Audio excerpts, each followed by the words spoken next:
guerre privée, ça, il va avoir une responsabilité. Il y a une pression qui s'est faite d'une façon générale sur les églises.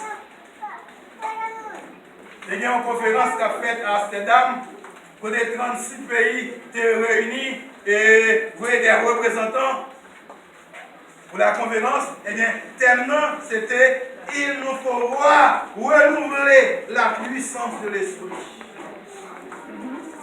Il nous faudra renouveler la puissance de l'esprit. Les églises appelées Pentecôte n'ont plus que le nom. Elles manquent la présence du Saint-Esprit. Les pasteurs étaient unanimes, disaient, nous avons besoin de la présence du Saint-Esprit. Agissez en nous. Parce que autant il y a une différence dans la vie de Saül, en l'absence du Saint-Esprit, et autant il y a une différence dans l'Église en l'absence du Saint-Esprit. Sans le Saint-Esprit, nous sommes assemblés comme tous les autres assemblées.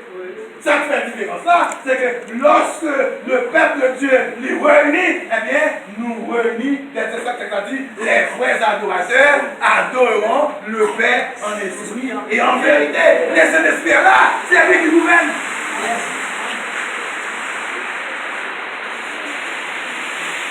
Nous pouvons avoir, même encouragé par ce phénomène, dans le tabernacle, il est construit avec ce tabernacle. Il y a des portations pour empêcher les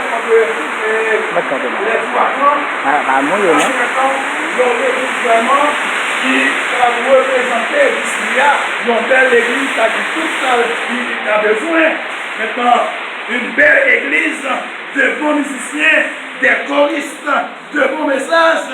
Mais sans la présence de l'Esprit, aucun pécheur ne se repentira pas. Des messages qui ne bouleversent pas les cœurs. Et le païen refusera de se convertir et les pécheurs de se repentir. Nous avons besoin de la présence du Saint-Esprit. Dieu va montrer à Samuel l'homme qu'il choisira. Amen. Nous ne sommes pas capables de gagner doute là-dessus.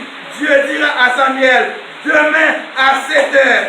Pourquoi lui préciser demain à 7 heures? Bien sûr, parce que c'est un homme que Dieu a choisi et qui va perdre l'onction.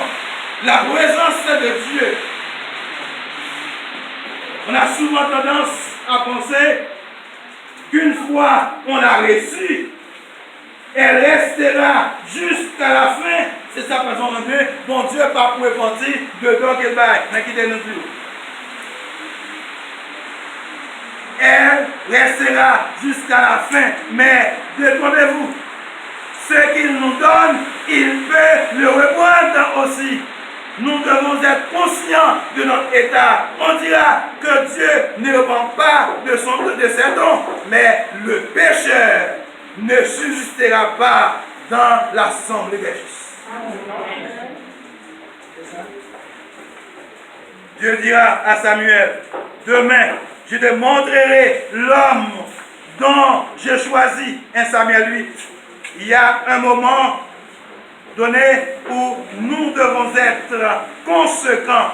Demain, à 7 heures, je t'enverrai un homme et tu loindras pour être le roi en Israël. Comme chapitre 8 là, continue au Vaweli. Un homme choisi, un homme maintenant mis à part, un homme appelé de la même manière, mes frères et sœurs, vous avez été appelés de Dieu. Avoir été appelé signifie aussi avoir une responsabilité. Avoir été appelé signifie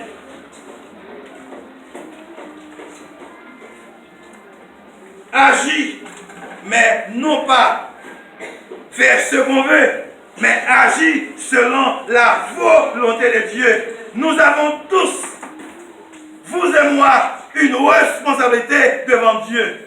Cet homme-là, Dieu va donner un ordre à Samuel, et c'est de loindre une onction particulière. et Samuel va loindre selon l'ordre de l'Éternel. Selon l'ordre de l'Éternel. Pasteur Fernand, il n'a pas qu'à faire autrement, c'est agir et faire selon l'ordre de l'Éternel. Et s'il pensait ces affaires pas divines faire à Damascène, s'il venait maintenant penser ses capacités intellectuelles, professionnelles, qui va rendre l'église dans la condition Léa qui me dit, Jacques Damascène à manger. Mais s'il venait maintenant pour faire exécuter l'ordre de l'Éternel, il me dit, il y a une cheveux dans la tête. Amen. Selon l'ordre de l'Éternel. Et dans 1 Samuel 10, verset 1, continuez. L'huile d'onction symbolise le Saint-Esprit. L'objectif du Saint-Esprit, ce n'est pas seulement de nous aider, mais aussi de pénétrer en nous, de pénétrer notre manière de penser, de pénétrer notre sentiment, notre manière d'agir, de pénétrer notre esprit, de faire de nous des hommes et des femmes d'en haut. Lorsque l'onction vient, elle sera déterminante, elle va changer notre vie et notre corps devient alors, il devient le temple du Saint-Esprit. Et vous laissez dire Paul, l'apôtre Paul. Ne savez-vous pas que vous êtes le temple de Dieu et que le Saint-Esprit habite en vous? Si quelqu'un détruit le temple de Dieu, Dieu le détruira aussi. Le temple de Dieu, maintenant, est saint. Et c'est ce que vous êtes. L'onction, c'est ce qui va maintenant te pénétrer. L'onction, c'est ce qui va changer la manière de penser. C'est ce qui va maintenant te mettre en relation avec une dimension non du royaume terrestre, mais d'en haut.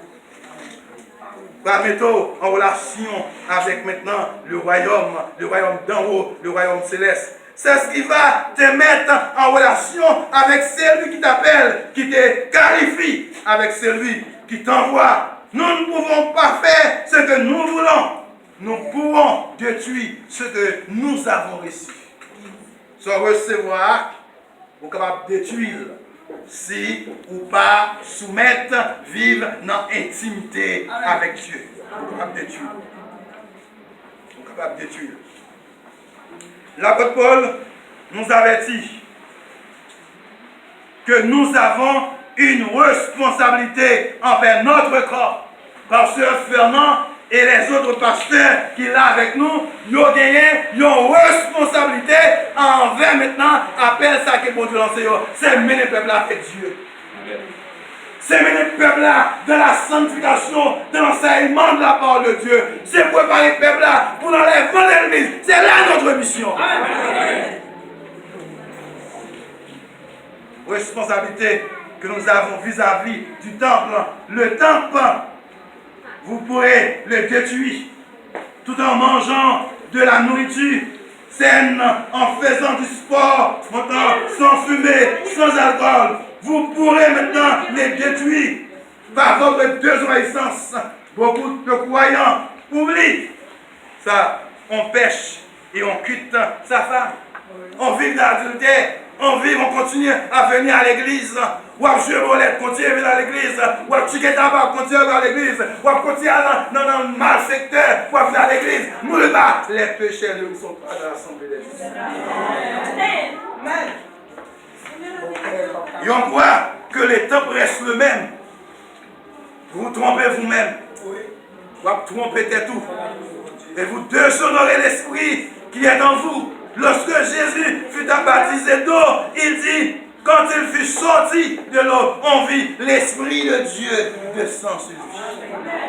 L'Esprit de Dieu descend sur lui. Vous regardez, avant, maintenant, et l'onction, malgré que Jésus-Christ, c'est Dieu, il ne va pas faire aucun miracle. Et lorsque il recevra l'onction, maintenant, le premier miracle que je fais, c'est à Nos à Cana, que de changer de l'eau en vin. On vit l'Esprit de Dieu comme une colombe descendue sur lui. Et plus loin, il dit, l'Esprit du Seigneur est sur moi. Il m'a oint. L'onction qui est là. L'onction, il m'a oint et m'a envoyé pour guérir les malades. Pour envoyer maintenant libre les captifs, selon Luc 4, verset 16 à 19.